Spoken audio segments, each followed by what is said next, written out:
Assalamualaikum dan selamat sejahtera. Anda bersama saya Nabilah Khalida dalam Meniagawani dan kita akan mulakan dengan perkembangan terbaru di mana Tun Daim Zainuddin akan didakwa di Mahkamah Session Kuala Lumpur hari ini berhubung tuduhan gagal mematuhi notis dengan tidak mengisytiharkan harta. Perincian lanjut kita bersama wartawan Firdaus Azil di perkarangan Kompleks Mahkamah Kuala Lumpur. Firdaus, apa perkembangan terkini di sana? Silakan.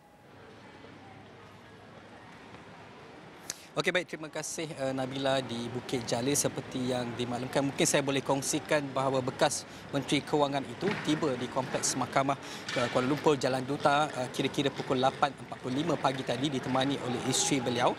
Tuh Puan Naimah Abdul Khalid, yang mana seperti dilaporkan media sebelum ini, ketika ini kalau mengikut sistem kehakiman, bekas Menteri Kewangan itu sedang menghadapi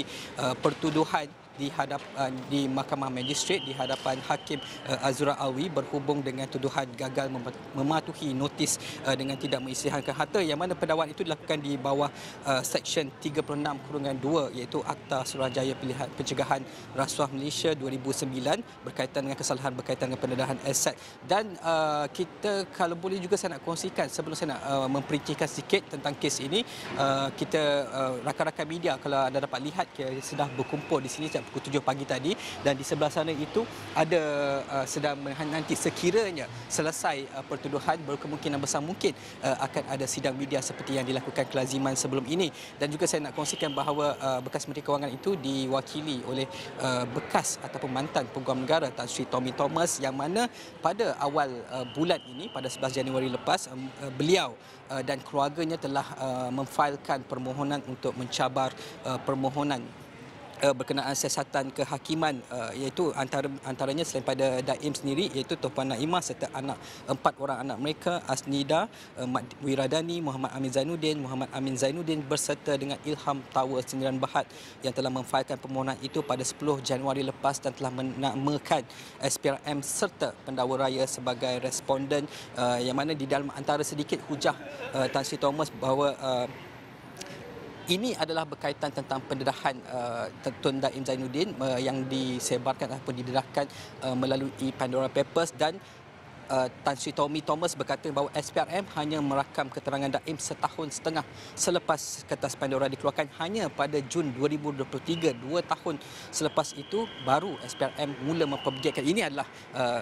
hujah Tan Sri Thomas, iaitu hanya 2 tahun selepas itu pada Jun 2023 SPRM mula mempergiat tindakan terhadap Daim dan membekukan aset keluarganya, dan juga beliau mendakwa ataupun hujah beliau SPRM secara tidak sah telah membekukan akaun anak guamnya sejak 7 Jun 2023, menyerbu dan menyita bangunan Menara Ilham setinggi 60 tingkat pada 18 Disember serta menggeledah kediaman Daim sebelum ini serta menyita 11 kenderaan pada 3 Januari lepas, yang mana beliau berkata sekiranya siasatan ataupun dakwaan ini teruskan, Daim akan diprejudiskan.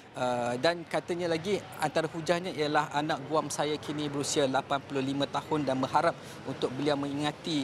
perkara yang berlaku dalam 25 ke 30 tahun lepas adalah sesuatu yang mustahil. Tetapi juga saya nak kongsikan sebelum saya menutup lintas langsung ini ialah pada 27 Januari, kalau boleh kita ingat kembali, Tan Sri Tun Daim Zainuddin telah mengeluarkan kenyataan media yang mana beliau berkata MACC officer telah merakamkan kenyataan pada saya.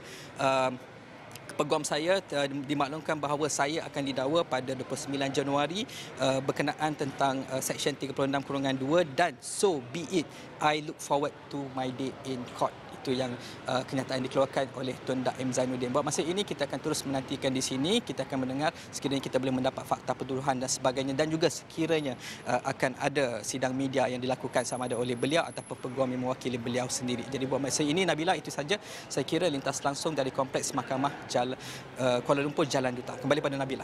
Baik, terima kasih Firdaus Azil, dan Firdaus akan terus bawakan perkembangan dakwaan Tun Daim Zainuddin di Kompleks Mahkamah Kuala Lumpur dalam buletin awani seterusnya, dan saya akan teruskan dengan perkembangan lain.